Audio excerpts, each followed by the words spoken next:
بسم الله الرحمن الرحيم والصلاة والسلام على سيدنا محمد. أهلا بيكم يا حبايبي، يا رب تكونوا بخير وبصحة وفي أسعد حال. طبعا لازم نكون في أسعد حال لأن إن شاء الله جاي علينا شهر رمضان الكريم. خلاص قرب، وإحنا عارفين إن ده شهر الراحة النفسية والعبادة والزاد اللي بيكفينا ناخد منه طول السنة. زي بالظبط المسافر فبيبقى واخد معاه أكل ومية وعصاير عشان لما يحتاج منها ياخد. بالظبط هو ده شهر رمضان، الأجر اللي بناخده طول الشهر من قراءة قرآن وصلاة وفروض ونوافل وصلاة قيام وذكر وتدبر وصلة أرحام وإطعام وإفطار صايم. كل ده زاد عشان ينجينا طول السنة ويملأ قلبنا إيمان وقرب من ربنا وصلة أكتر وأكتر، ونطلع من رمضان إن شاء الله من المعتوقين من النيران. حبيت أشارك معاكم النهاردة استعدادي لشهر رمضان ومطبخي المتواضع، وإزاي استعديت لشهر رمضان ببعض الروتين البسيط اللي نضفت بيه المطبخ تنظيف عميق. وهنبدأ أول ما هنبدأ مع بعض هنبدأ بالبوتاجاز. احنا عارفين طبعا البوتاجاز ده نورت المطبخ، وطول ما البوتاجاز نضيف وإيدي فيه على طول. أنا هنا بستعمل منظف اسمه اللهلوبة، في كتير مننا عارفينه إنه بيتباع عند بتوع المنظفات.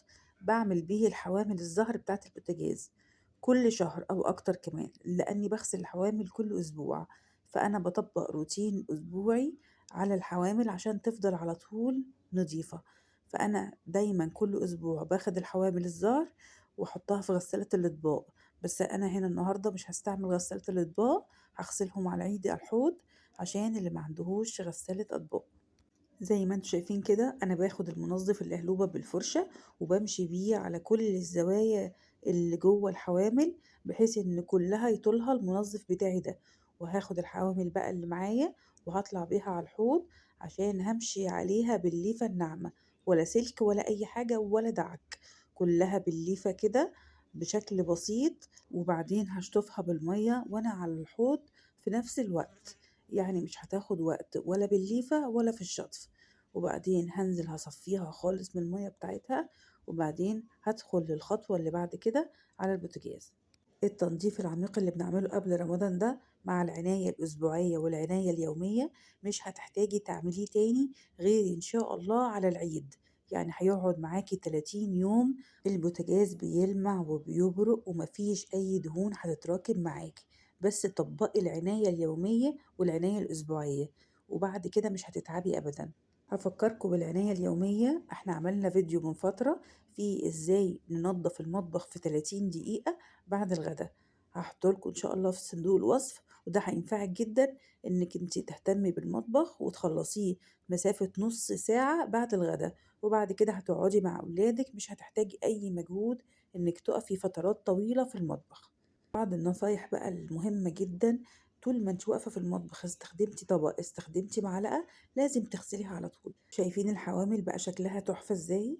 نيجي بقى لباقي البوتاجاز، نيجي بقى للستانلس ذاته بتاع البوتاجاز.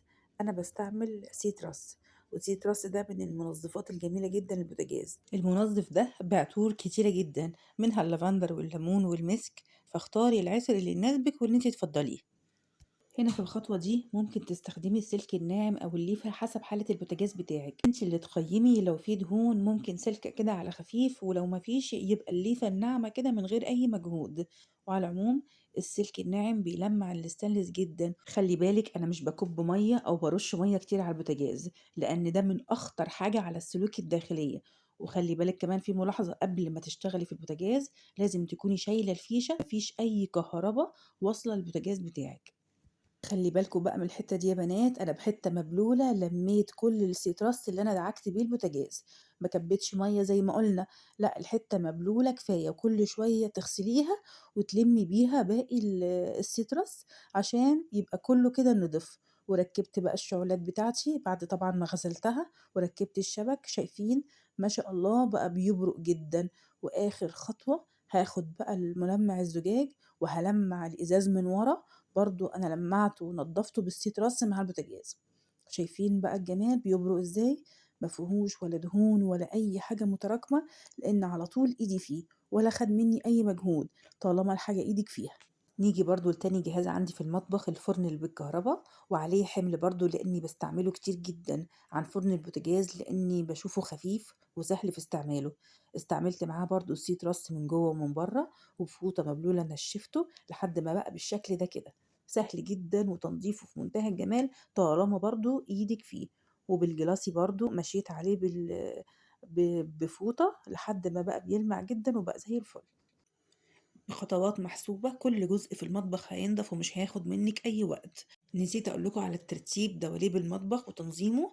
طالما أنتِ بصفة دورية بتاخدي كل يوم ضرفة، يبقى مش هتحتاجي إنِّك أنتِ تنزّليه كلّه مرّة واحدة. نيجي بقى لأهم وأخطر جزء وأصعب جزء ممكن يكون فيه دهون، وأنتِ ممكن ما تقدريش عليها طالما بتسيبيه فترات كبيرة. إنما لو بتعمليه كل كام يوم بحتّة أو بفوطة مبلولة سيترس أو أي منظف عندِك، هيبقى على طول نضيف وعلى طول مش هتلاحظي فيه تراكم الدهون. أنا هنا رشيت جنب البوتاجاز ومشيت عليه بالمساحة السحرية اللي انتوا شايفينها ديّة، طبعًا دي أغلب البيوت موجودة فيها دلوقتي وموجودة بأشكال كتيرة جدًا. نيجي بقى لشباك المطبخ، وده منفذ الهوا الوحيد اللي بيبقى موجود في المطبخ، وطبعًا بيبقى من فوق الشفاط، وده طبعًا بيتليف كويس جدًا من برّه ومن جوّه، وبتشطفيه طبعًا بحرص، وتنزّلي الشفاط بتغسليه وبتعلّقيه من غير ما تكُبّي أي مَيّة على سلوك الكهربا. خلّي بالِك من سلوك الكهربا كويس جدًا. نيجي بقى لدواليب المطبخ وتقفيلة المطبخ بتاعتِك، سواء كانت خشب أو ألمونتال أو أي نوع من دواليب المطبخ. شوفي أنتِ عندِك مطبخِك إيه، واعرفي التعامل إزاي سواء مع الخشب أو مع الألمونتال، عشان ما تبهدليش الخامة اللي معمول بيها، لإن كل حاجة وليها طريقة معيّنة في التعامل. زي ما إحنا شايفين كده أنا استعملت برضه مع دواليب المطبخ بتاعتي السيتراس رشة برضه خفيفة، لإن أنا على طول إيدي فيه، وبامسح على طول بالفوطة بيبقى زي الفل في ثواني. نيجي بقى للجزء اللي فوق اللي هو ضرف الإزاز دي، أنا باستخدم معاها ملمع الزجاج، رشة خفيفة كده بفوطة ناشفة وبتبقى زي الفل، مش بتحتاج مني أي مجهود. نخلّي بالنا يا بنات من سقف الدُرف فوق أو من ضهر تقفيلة المطبخ بتاعتِك، إنِّك تكوني لازم فارشة فيها ورق أو فارشة فيها ورق فويل أو stretch wrap، المهم تكوني مغطياها بحيث إن أنتِ كل فترة تغيّريها لإن بيتراكم عليها دهون. نيجي بقى لأهم مكان عندي واللي فيه الشغل باستمرار، هو رخامة الحوض أو الرخامة اللي عليها الشغل. وعلى فكرة يا بنات المكان ده أو الرخامة دي اللي باعمل عليها كل وصفاتي، يعني مملكتي وحبي ومكاني المفضل في المطبخ، لأن الرخامة هنا عريضة وبتاخد مساحة كبيرة، ووقفة التصوير بتاعتها وتثبيت الكاميرا بيبقى مريح جدًا. زي ما أنتم شايفين كده أنا ليّفتها كلها على بعضها كده بصابون وخل وكلور، هي والسيراميك اللي وراها. وطبعًا لإن المنطقة دي مستخدمة بشكل يومي وممكن تستخدم كمان كام مرّة في اليوم، فعلى طول نضيفة هي والسيراميك اللي وراها. زي ما أنتم شايفين كده أنا بالِم بقى الصابون كلّه في اتجاه واحد ناحية الحوض، ومش هياخد منّي طبعًا أي وقت لإن الرخامة دي على طول نضيفة. طبعًا أنا نضّفتها وغسلتها كويس عشان بس تشوفوا إن المطبخ كلّه اتنضّف كلّه مرّة واحدة، في كل اتجاه، من الأجهزة للرخامات لدواليب المطبخ، لكل الجوانب. طبعًا طالما المطبخ إيدِك فيه مش هياخد منِّك وقت ولا مجهود زي ما إحنا قُلنا. بعد ما نزّلت الصابون بقى كلّه، شطفته بقى بشوية مَيّة كويسين، وبدأت أنزّل المَيّة بقى اللي على الرخامة كلّها، وبفوطة ناشفة بقى نشّفت الرخامة بتاعتي كلّها، وما بقاش فيها ولا نقطة مَيّة. زي ما إحنا هنشوف كده بقت بتبرق كده. وطبعًا الخلاطات طبعًا بتتغسل كويس جدًا مع التنضيفة ديّة، عشان يبقى كل المطبخ نضيف وزي الفل. زي ما إحنا هنشوف دلوقتي المطبخ كلّه على بعضه بقى بيبرق وجميل جدًا وشكله يفتح النِفس حتى للوقفة فيه. طبعًا أهم حاجة قبل ما تبدئي أصلًا في غسيل المطبخ أو تنضيفة المطبخ العميقة، تاخدي المشّاية تغسليها وتنضّفيها كويس جدًا، لإن بيبقى عليها دهون وبُقع ممكن تاخد وقت شوية، وعشان تبقي مستعدية أول ما تخلّصي المطبخ هتفرشيها على طول.